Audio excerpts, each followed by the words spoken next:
Good morning and again welcome back to my daily blog.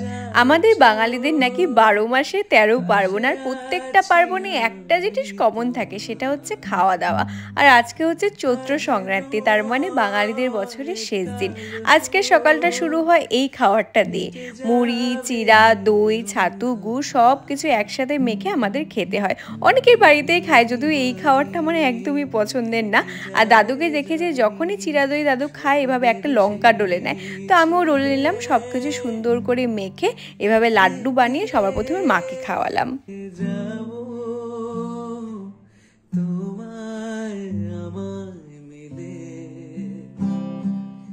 আমি যত সুন্দর করে যত স্বাদ করে মাখি না কেন, আমার কোনো সময় এটা ভালো লাগে না খেতে। আমি তো অনেকগুলো মেখে ফেলেছি, এখন কি করব? মাকে জোর করে খাওয়াবো। মাকে খাইয়েছি, জোর করে কাকিকেও খাইয়ে দিয়েছি।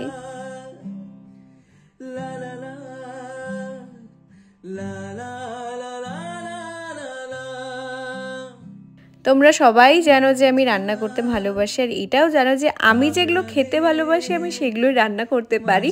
তো নিরামিষ রান্না সেরকম আমি পারি না। আজকে আমাকে মা সব দেখিয়ে দেবে আর আমি করব।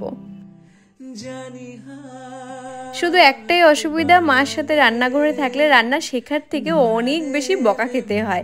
আচ্ছা, এখানে আমি রান্না বসিয়ে দিলাম। আর আজকে আমাদের একদম প্রপার নিরামিষ রান্না হবে, কারণ এই বছরের চৈত্র সংক্রান্তি শনিবারে পড়েছে। শনিবারে না পড়লে আমিষ খাওয়া যেত। আমিষ বলতে মাছ মাংস কিছু না, কিন্তু পেঁয়াজ রসুনটা খেতে পারতাম। সবার প্রথমে করা হয়েছে করলা আলু ভাজা, তারপরে এখানে পটলটাকে ভেজে নিচ্ছে, হালকা ভেজে তুলে নেব। এই পটলটাকে মশলা দিয়ে করতে হবে। তারপরে কড়াইয়ে তেল গরম করে আলাদা সাইডে আমি কিছু গুঁড়ো মশলাকে জল দিয়ে মিক্স করে নিয়েছি, লঙ্কা গুঁড়ো, হলুদ গুঁড়ো, জিরে গুঁড়ো অ্যান্ড ধনিয়া গুঁড়ো, এগুলোই। তারপর তেলে শুকনো লঙ্কা এবং জিরে ফোড়ন দিয়ে আমি সেই মিক্স করা মশলাটাকে দিয়ে সাথে সাথে জল দিয়ে দিয়েছি যেন সেটা পুড়ে না যায়। তারপর স্বাদ মতো নুন চিনি দিয়ে পটলটাকে ছেড়ে দিয়ে জাল দিলে তৈরি হয়ে যাবে এই রেসিপি। ভীষণ টেস্ট হয়েছিল খেতে। নামানোর আগে আমি একটু গরম মশলা দিয়ে দিয়েছি, তোমরা চাইলে ঘিও অ্যাড করতে পারো। সত্যি বলতে এই পটলের রেসিপিটা মা আমাকে একটু অন্যভাবে বলেছিল, যেটা আমি বুঝতেই পারিনি, আমি নিজের মতো করে ফেলেছি, তাই মা একটু অভিমান দেখাচ্ছিল। আচ্ছা, এখন আসি আজকের ভীষণ ইম্পর্টেন্ট একটা খাওয়ার দিকে, সেটা হচ্ছে আম ডাল। এই খাওয়ারটা আজকের দিনে খেতেই হয়, আর আমাদের বাঙালিদের 99% ঘরে এটা হয়েছে। প্রথমে ডালটাকে সেদ্ধ করে তারপর তেলে শুকনো লঙ্কা এবং সর্ষা ফোড়ন দিয়ে এই ডালটাকে সম্বার দিলেই ব্যাস আমাদের আম ডাল তৈরি হয়ে যাবে। অনেক টেস্টি হয় খেতে, আর আমার তো ভীষণ পছন্দের। এরপর করছি আমি একটা পোস্তর আইটেম। আর আমি না কোনো সময় নিজে থেকে সর্ষে বা পোস্তর আইটেম করতে চাই না, কারণ আমি জানি এসব রান্নাতে বেশি না নাড়া যায় না, বেশি নাড়লেই খারাপ হয়ে যাবে। আর আমার না রান্না করার সময় খুন্তি নাড়ানোর প্রচণ্ড বাজে অভ্যাস। তো মা পাশ থেকে দাঁড়িয়ে দাঁড়িয়ে দেখিয়ে দিচ্ছিল আর আমি করছিলাম। আর এই যে মা পাশ থেকে দাঁড়িয়ে সমস্ত কিছু শিখিয়ে দিচ্ছে না, এগুলো সারা জীবন মনে থাকবে। আমরা যত ইউটিউব বা ফেসবুক থেকে দেখে শিখি না কেন রেসিপি রান্নার, সেগুলো এক না একদিন ভুলেই যাব। কিন্তু এই যে মা পাশ থেকে দাঁড়িয়ে দাঁড়িয়ে সমস্ত কিছু শিখিয়ে দেয়, এগুলো সারা জীবন মনে থাকবে। কোন রান্নাতে কি ফোড়ন দিতে হয়, কতটুকু কি সেদ্ধ করতে হয়, কোন রান্নাতে কি গুঁড়ো মশলা দিতে হয়, সমস্ত কিছু। এটাও আজকের ভীষণ ইম্পর্টেন্ট একটা খাওয়া, সেটা হচ্ছে নিম পাতা ভাজা। অনেকে এটা অপছন্দ করে বা জানি না কেন, আমার এটা বেশ ভালো লাগে খেতে। সব রান্না প্রায় শেষের পথে, এখন শুধু বড়াগুলো বাকি, তাই আমি একটু ব্যাটার বানিয়ে নিচ্ছি। চালের গুঁড়োতে কালো জিরে, হলুদ গুঁড়ো, জিরে গুঁড়ো দিয়ে জল দিয়ে মিক্স করে নিলাম। এখন এটা দিয়ে এক এক করে সব বড়াগুলো ভেজে নেওয়া হবে। 5 রকমের ভাজা খেতে হবে, তাই প্রথমে কুমড়ো বড়া করে নিলাম, তারপরে ফুলকপির বড়া হচ্ছে, এরপরে বেগুনি হচ্ছে, তারপরে আলু ভাজাও হয়েছে এবং একটা ডালের বড়াও হয়েছে। সবগুলো ভাজা মা করেছে। আর এই ঈদের সমস্ত কিছু রেডি। আমি সব খাওয়ার নিয়ে ঘরে চলে এসেছি, কারণ সিরিয়াল শুরু হয়ে গেছে। তো একবার তোমাদের দেখিয়ে নিই যে আজকে আমি কি কি খাচ্ছি। সবার প্রথমে আছে হচ্ছে নিম পাতা ভাজা, তারপর ডালের বড়া, ফুলকপির বড়া, এখানে আছে এটা মিষ্টি কুমড়ার বড়া, আলু ভাজা, বেগুনি, এরপরে পাট শাক ভাজা এবং আলু করলা ভাজা। এটা হচ্ছে করলা দিয়ে ডাল, যেটা কাকি দিয়েছে। এরপরে আম ডাল, তারপর এটা হচ্ছে পনির, যেটাও কাকি দিয়েছে। এটা হচ্ছে আমার পোস্তর আইটেমটা, এটা তো বেশ টেস্টি হয়েছিল। এরপরে দিয়েছে কাকি সয়াবিন, আর এটা হচ্ছে সেই পটলের রেসিপি, আর লাস্টে চাটনি। এই সমস্ত কিছু আমি এখন খাবো। তোমাদের কার কার বাড়িতে কী কী রান্না হয়েছে আমার কিন্তু অবশ্যই জানিও কমেন্ট বক্সে, আমি ফটো দেখতে চাই।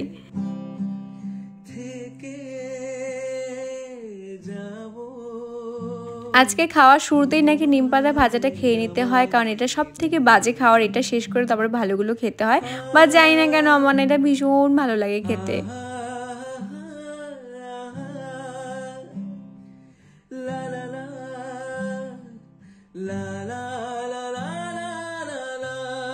টুকটুক করে করে সব খাবার খেয়ে নিয়েছি, শুধু করলা আলু ভাজাটা বাদে, সেটা আমার একদমই পছন্দের না। খাওয়া দাওয়া শেষ করে সারাটা দুপুর ধরে মাকে প্রচণ্ড জ্বালিয়েছি, না মাকে ঘুমোতে দিয়েছি না নিজে ঘুমিয়েছি।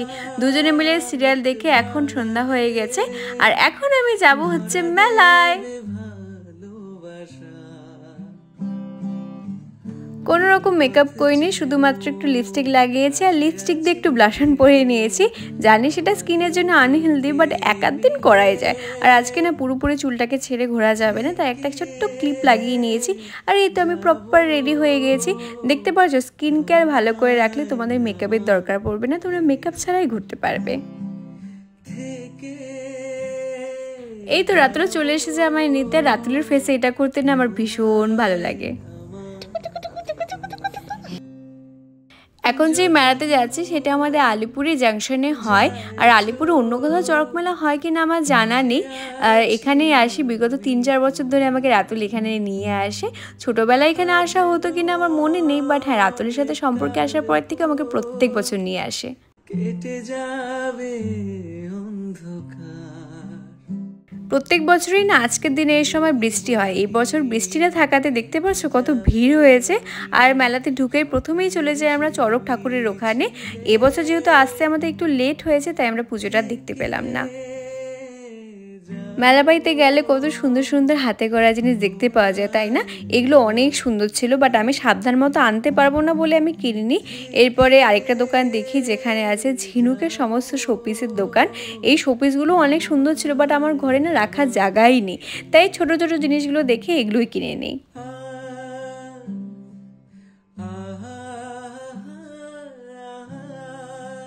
এসব মানুষকে নিয়ে কেউ মেলাবাড়ি ঘুরে, যে দোকানেই ঢুকি না কেন আমাকে নিয়ে চলে আসে যে না না দেখতে হবে না, পরে কিনিস পরে কিনিস। আরে পরে কিনবো কখন, ধর এদেরকে নিয়ে মেলা ঘোরা যাবে না।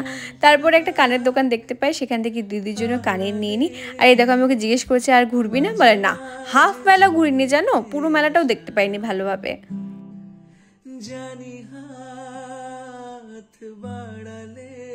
মেলা থেকে না নিজের জন্য কিছু নিয়েছি, না মার জন্য কিছু নিয়েছি, না ঠাম্মার জন্য কিছু নিয়েছি। ভাগ্যবশত দিদির জন্য কানেরটা নেওয়া হয়ে গেছে।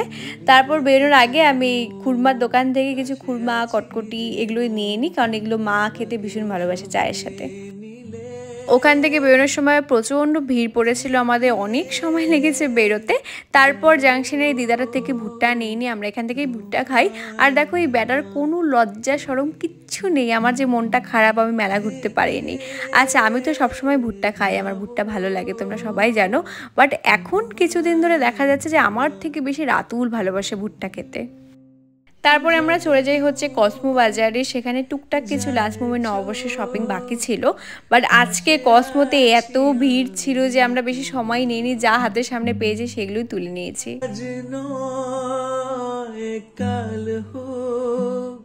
তারপর বাড়ি ফেরার পথে আমরা একটা ফালুদার দোকান থেকে কাজু শেক খেয়ে নিই। যেহেতু আজকে নিরামিষ ছিল, আমরা বাইরে অন্য কোনো দোকান থেকে কিচ্ছু খাইনি, অনেক দোকানেই ছোঁয়াছাটির ব্যাপার থাকে, তাই রিস্ক নিইনি, শুধু কাজু শেক আর ভুট্টাই খেয়েছি। খেয়ে দিয়ে বাড়ি চলে যাচ্ছি। তো এই ছিল আজকে ছোট্ট একটা ব্লগ। আশা করি ভিডিও তোমাদের সবার অনেক ভালো লেগেছে। দেখা হবে অন্য কোনো সুন্দর একটা ভিডিওতে, ততক্ষণের জন্য সবাইকে টাটা বাই।